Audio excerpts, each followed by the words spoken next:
मेरा नाम संजय। आज मैं आपको अपनी कहानी बताने वाला हूँ। मैं करीब 10 साल से एक लड़की को प्यार करता हूँ जिसका नाम सपना है। मेरे घर के पड़ोस में ही रहती है। मुझे इससे पहली नज़र में ही प्यार हो गया था। वह मेरे उस समय का प्यार है जब मैं यह भी नहीं जानता था कि प्यार होता क्या है। मेरे कपड़े का बिजनेस है, काफ़ी अच्छा है। मेरी और कोई भी इच्छा नहीं है सिवाय सपना को अपनी ज़िंदगी में लाने की। हम दोनों अब भी तो बहुत अच्छे दोस्त हैं। सपना मुझसे सारी बातें शेयर करती है। अभी तक मैंने उससे प्यार का इजहार नहीं किया है। सपना का एक ही सपना है कि उसे मुंबई एक एक्टर बनना है, टीवी या फिल्म किसी में भी। ऐसे मैं उसका साथ देता हूँ। सपना को फ़ोन एक रात मेरे दोस्तों का ने मैंने सपना को फ़ोन किया, संजय कहाँ हो तुम? मैं यहाँ हूँ सपना, अभी घर पे हूँ। वो बोली, मुझे एयरपोर्ट पर छोड़ दिया। मुझे कुछ समझ नहीं आया। मैंने बोला सपना, मैं संजय। वो फिर बोली हाँ बोलो। मैंने बोला कि मुझे तुम्हें कुछ कहना है। ऐसा कहकर मैंने आई लव यू बोल दिया और मेरी खुशी का ठिकाना नहीं रहा जब सपना ने भी I love you too Sanjay और बोली कि मैं आ रही हूँ सुबह तुम्हारे पास। सुबह वे भी आई और साथ में उसके माँ बाप मामा भी शादी की बात करने मेरे घर आए। मेरी मम्मी पापा मानेंगे या नहीं मुझको पता नहीं था, लेकिन उसके जाने के बाद मम्मी बोली 3 दिन में शादी है। मैंने बोला इतनी जल्दी? मम्मी का मुंह थोड़ा उतरा हुआ था। वे बोली ये सब तुम्हें पहले सोचना था, अब तो जल्दी करना पड़ेगा ना।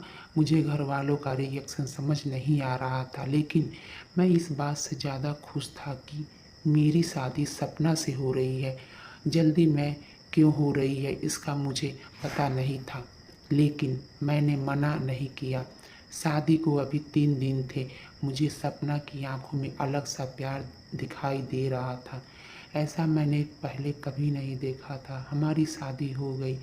शादी की पहली रात सुहाग रात मुझे यकीन नहीं हो रहा था कि ये सब सच है। सपना बिस्तर पर थी। मेरे कमरे का दरवाज़ा लगाते ही वह उठकर मेरे पास आई। सपना ने आकर मुझसे कहा, तुम्हें किसी ने कुछ बताया तो नहीं? मैंने कहा न क्या? सपना बोली, मैंने ही मना किया था कि तुम्हें नहीं बताए। मैं खुद तुम्हें आज बताना चाहती थी। और फिर उसने जो बताया वह सुनकर मेरा सर पर आसमान गिर गया। वे बोली कि वे प्रेग्नेंट है और बच्चा मेरा है, और यह बोलते वक्त उसकी आंखों में आंसू थे। यह बोलकर वह मेरे गले लग गई। लेकिन ये कैसे हो सकता है? पहली बार था जब हम लोग गले लग रहे थे, तो यह बच्चा कैसे मेरा हो सकता है? और सपना मुझसे झूठ क्यों बोल रही है? उस रात को सपना मेरे कंधे पे सोए और न जाने क्या क्या बातें कर रही थी, पर मेरे तो बुरा हाल था। अब मुझे समझ नहीं आया कि यह शादी इतनी जल्दी में क्यों हो गई, क्योंकि सपना ने सभी को यह बताया था कि यह बच्चा मेरा, इसलिए घर वालों ने शादी के लिए इतनी जल्दी में हाँ कहा। मेरा प्यार सपना के लिए बहुत है था। अब मुझे ऐसा लग रहा था कि वो बेवकूफ़ बन गया। और सपना जब भी ये बोलती उसकी आंखों में सच्चाई ही रहती। बार बार वो यह भी कहती कि वो मुझसे बहुत प्यार करती है और वे खुश भी थी। मैं ये सब 2 महीने तक देखा। इसके दौरान मेरे मन में न जाने क्या क्या चल रहा था। फिर एक रात मैंने सपना से कहा कि सपना ये सब क्या है, ये बच्चा किसका है? वह बोली संजय क्या मजाक कर रहे हो?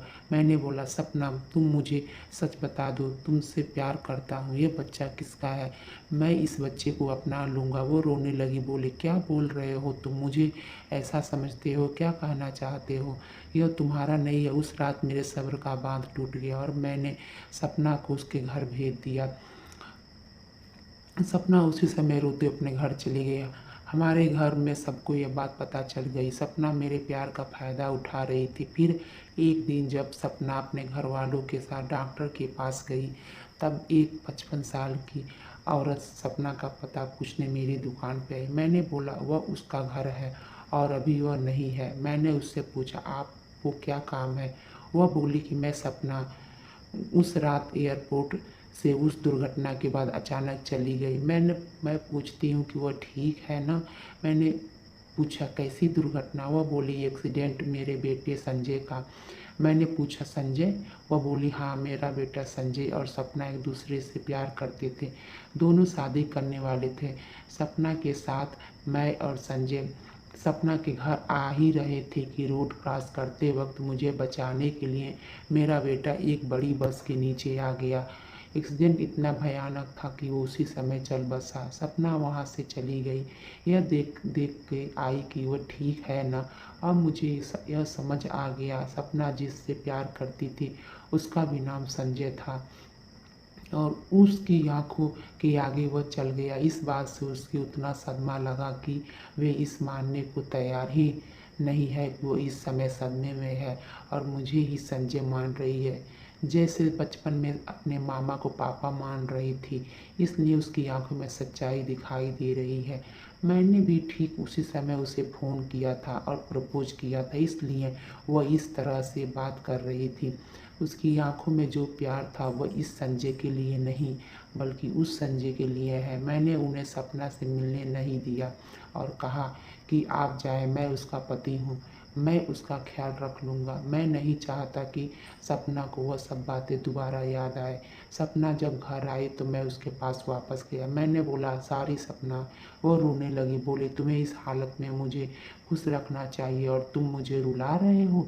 उसको रोता हुआ देख मुझे भी रोना आ गया। सपना की इस हालत में मुझे समझ नहीं आ रहा था मैं क्या करूं। सपना को तो झूठ कह रहा था, लेकिन मुझे यह नहीं पता कि वे सच को मान रही थी।